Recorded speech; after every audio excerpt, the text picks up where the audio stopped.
welcome to F1 RST's Maggiore West and Layout Track Guide today. I'm your co-host Sophia, and today I'll just be taking you through the track guide. I don't get paid enough to do a full intro, so let's just get this started. We'll start from the last corner leading onto the back straight, well, the front straight, leading up to turn 1. So this is just a heavy braking zone. You're gonna look for the second board on your right, just before the cameraman. You brake fully and trail brake into the corner.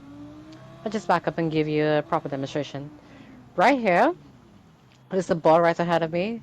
That's actually where you want your braking zone to be. From anywhere between here to a couple milliseconds right after it. Because if you brake any later, like at the cameraman, you're not gonna make the corner. You brake, turn in for the corner, you want to be in like first or second gear. Now for turn 2, you downshift, take it a little bit wide, and try to cut back onto the little curbing on the right. Try to put your cars inside as possible. Again, lift, try to stay close to the sausage. Exit wide, try to stay off the grass. Just follow the track, follow the apexes. There's nothing really notable over there. Now we're coming to the hairpin.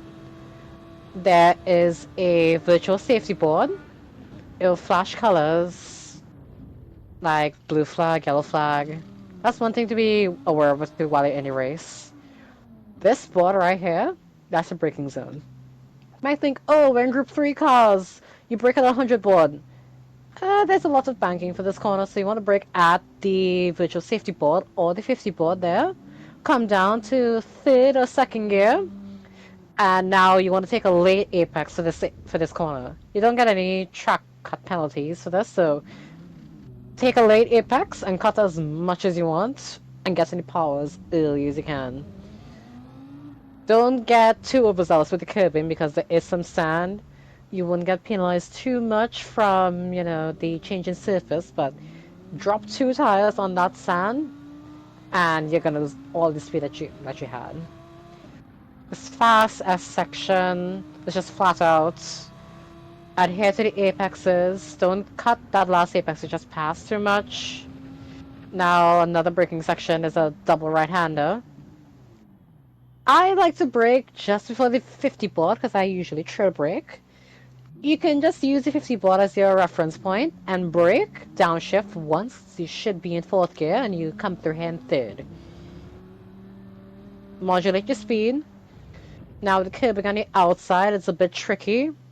There is some grass on the end of the curbing just before you start to turn in.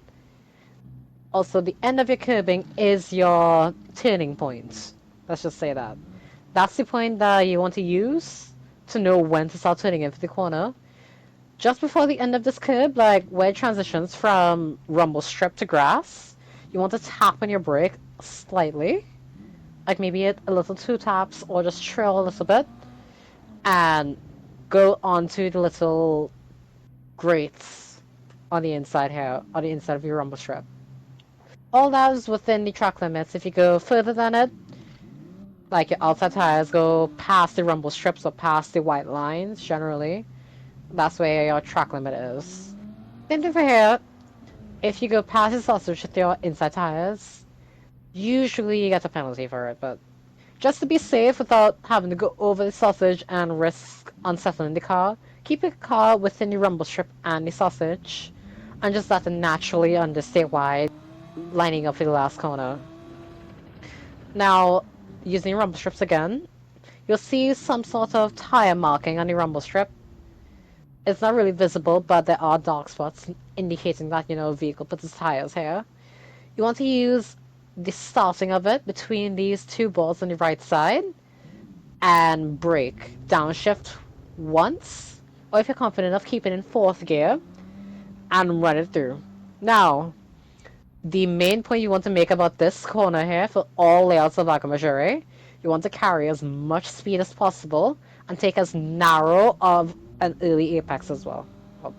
A narrow early apex.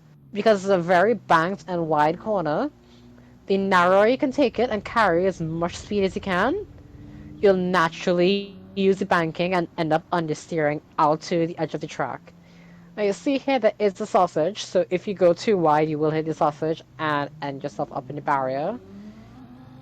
Or you could recover it, but otherwise it is a little bit of grating to give you a little bit of leeway. If you go a little bit wide, you still have some sort of grip, and it'll lead you straight to the finish line. It's a short track, not too much to it. If you know the regular Lago Maggiore, all you need to know is after turn 2, turn 3 immediately starts. So there's no left turn, then to go down to the back straight to the hairpin. None of that. It's just turn 1, turn 2, go to turn 3, lift just before you see the sausage, and get to the power as you see comfortable. But as you start passing the sausage, and let the car understay wide. There's little risk to this track. It's quite simple enough. So I'll go ahead and hand you back over to the editors, the hosts, while I start prepping myself for the hot lap. See you in a second.